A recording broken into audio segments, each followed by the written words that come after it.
Ar fi putut să fie ceva de suflet. Dar este ceva de suflet.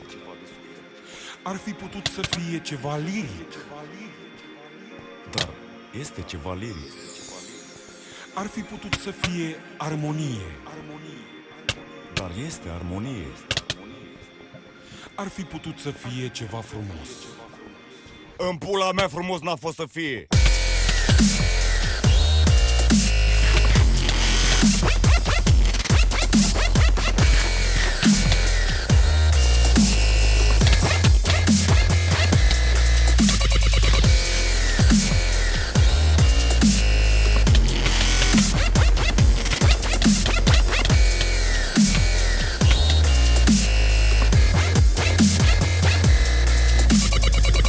Pentru toate jartelele, jarteluțele și celelalte panorame masculine, feminine sau între, n-am văzut sub soare atâta depravare. Mereu prin bârligare, definiție lichea.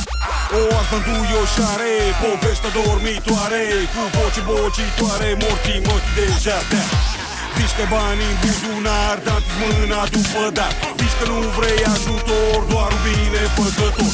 Zici că vrei să ne întâlnim, să vorbim, să plănuim. Morți mătii, zic așa, du-te mă în pula mea. Vrei banii mei și timp din viața mea, și leși pe aici la fel ca o manea. Hai fii atent acum, ascultă-mi glasul, că-ți dau clar mesajul meu și Planet H stă în cap cu basul. Morții mătii deja